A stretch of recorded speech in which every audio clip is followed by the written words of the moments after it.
introduce myself, but I will anyways. I'm Jamie, I'm here at the University of Ottawa, and I'm part of the environmental, the ESPG lab here in Ottawa.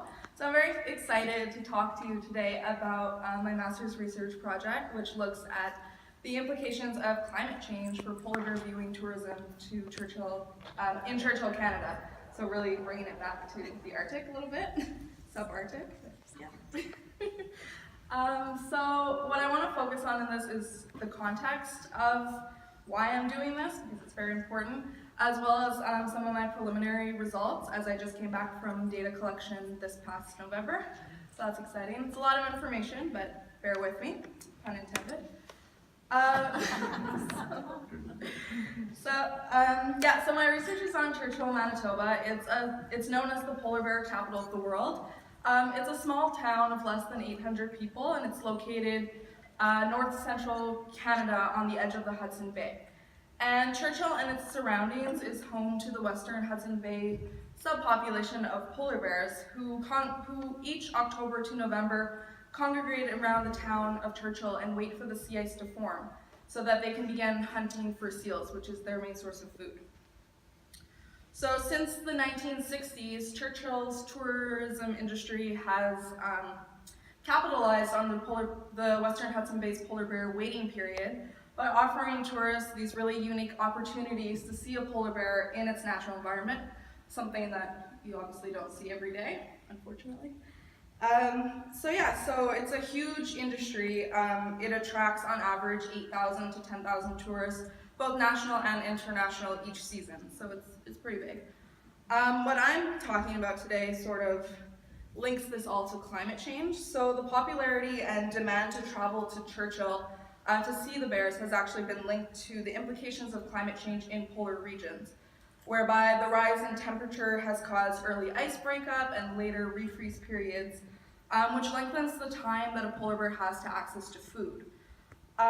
So the effects of climate change are causing nutritional stressors on the bears, such as negatively impacting their population sizes as well as their health.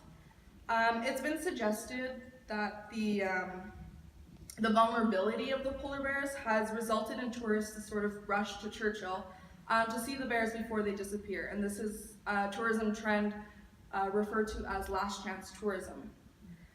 And sort of this whole paradox with the increase in the demand to travel to Churchill is that tourists require energy-intensive modes to get to this subarctic town. So because it's super expensive and very difficult to build roads in Churchill, the cruise ship tourism is seasonal, and up until October of this year, which is very exciting, the train has been non-operational for a year and a half. So the only way to get to Churchill is through air travel. And air travel is the most energy-intensive mode of transportation. So Churchill and its polar bear viewing industry is not only vulnerable to the effects of climate change, but to some extent, it's also an anthropogenic driver that's influencing these changes. So it's been suggested that the polar bear viewing industry take leadership to implement sort of measures and mitigation strategies to reduce carbon emissions in the industry. This is super difficult. It's a huge challenge for the industry, especially when you're dealing with people, because there is this huge disconnect between tourist knowledge that climate change is primarily human-induced, the lack of awareness that tourists and tourism contribute to climate change, and also their limited understanding that how environmental concerns are translated into action. And on top of that, there's also this reluctance for tourists to change their travel behaviors and to change their consumption patterns. And this has to do with sort of the limited availability, information, products, and also expensive nature of responsible tourism and travel, because it can be very expensive. So that's why I'm here today and why I'm doing this research project. So really, I'm trying to answer this question: what strategies can tourism industries implement to reduce carbon emissions while continuing to provide these really unique visitor experiences? And I just want to add that I'm using Churchill as a case study, but this question and this study can be used in all sorts of tourism industries, especially the ones that are being impacted by climate change and that are sort of going through this last chance tourism trend. So my research objectives are to calculate the total greenhouse gas emissions from the polar bear viewing industry, as well as to identify tourists' travel habits, their knowledge about climate change, as well as their attitudes and opinions towards changing their travel behaviors, and sort of what kind of solutions can we implement for the tourism industry to reduce their emissions. So what I did this past October to November during the polar bear viewing season, I took the plane to Churchill, unfortunately. But yeah, so I administered visitor surveys with tourists who participated on polar bear viewing tours. And I did this at the Churchill Northern Study Center once to twice a week with the tourists who were there participating on learning vacations, as well as twice a day, 3 times a week at the Churchill Airport during departure times. And I was able to sort of capture an entire representation of each sort of tour operator that operates in Churchill, so that was really exciting. And out of a sample of around 662, I got 513 completed surveys. So that's a lot of data. So just to talk to you a little bit about my survey, it was divided into 5 sections.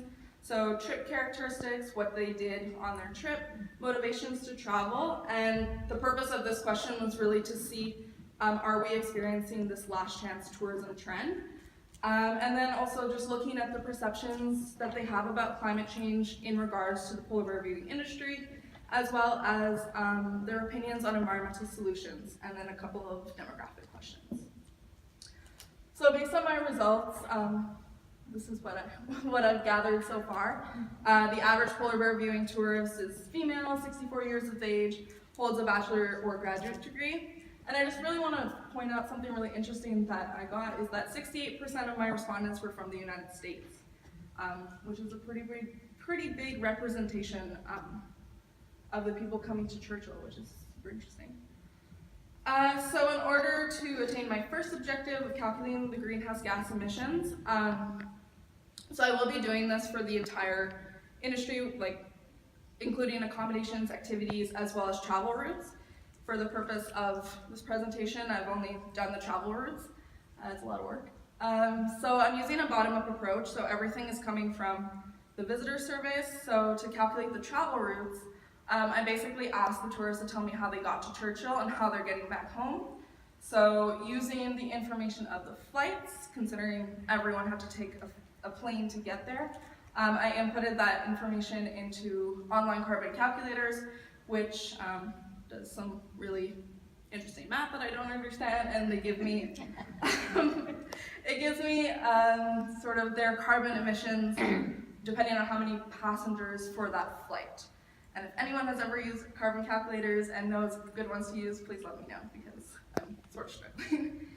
And then this is just to show, so this is representing the emissions for one person per country. And I just want to point out how Australia is almost 5 times more than someone coming from the United States. But what's interesting, not only are they further, but what's interesting about people coming from Australia is that they're doing more of the long-term trips, so they're not just coming to Churchill and going back home. They're going to different cities, towns, they're going to the States, Canada, things like that, versus people from the United States and Canada who really are just going to Churchill and going back home. So that might play an interesting role in calculating their greenhouse gas emissions. And then looking at sort of the survey responses, the majority of my respondents believe that climate change is happening and that humans do play, they are a contributor of climate change. I sort of want to draw your attention to the last point where I asked them if they would make changes to their lifestyles at home in order to reduce greenhouse gas emissions. And only 57% agree or strongly agree. And it seems low, but a lot of people came up to me and said, I don't know how to answer this question, or I disagree, I'm unsure because I'm already doing a lot at home and I don't know what else I could do. So for another study, it'd be interesting to see what sort of changes would they make to their travel behaviors after coming to Churchill and learning about climate change and polar bears and things like that.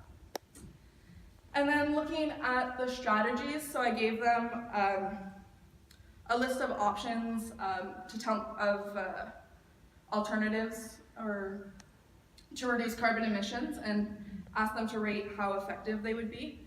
And so the top responses were educational programs and travel alternatives such as taking the train. And a lot of people, and myself included, had told me that they would have preferred to take the train versus flying to Churchill. So that's interesting and promising. And then looking at this question, so I asked them to tell me which groups, which included individuals, tour operators, and policymakers, play a role in implementing positive change for the positive environmental change for the tourism industry. And 70% of the respondents believe that it's everyone who needs to play a role in this. And that's interesting because looking at other studies that have used a similar question like this, a lot of people tend to point the finger at policymakers and say, like, it's up to you to make the change for us. But my respondents, it seems that my respondents take sort of ownership and believe that all of us need to be involved in making this change. So that's a really interesting finding, I find. And then sort of looking back at the educational program, so I did have a question on my survey asking the tourists to tell me if their tour operators gave them information about climate change and things like that. And 92% did tell me that their tour operators provided them with information about climate change, polar bear health, environmental issues, things like that. And only a couple of people told me that their tour operators were telling them about tourism and travel. So I think that's something that we need to start talking about, especially in these educational programs. There's also this huge disconnect between the knowledge of the implications of climate change from tourism and travel. You mentioned carbon offsets. People don't know what that is. And just to tell you what it is, it's a voluntary monetary donation that you can make to airlines. And basically they use this money towards environmental initiatives and research, and it's supposed to offset your flight emissions, but people don't know what this is. And they didn't purchase this offset because they don't know where it's made available, they don't know what it is. They don't have the information about it. And it's very interesting because there is one tour operator in Churchill that puts this as part of their package, and even their tourists didn't purchase a carbon offset because they just don't know what it is. So we need to start coming up with solutions or making it more accessible, providing tourists with more information about these types of things. And that really just brings me back to my question of what strategies can the tourism industries implement to reduce carbon emissions while continuing to provide their really unique tourism experiences, because going in the tundra and seeing a bear, is really great. So if you have any questions, comments, or just want to look at pictures of polar bears, I'm here to chat.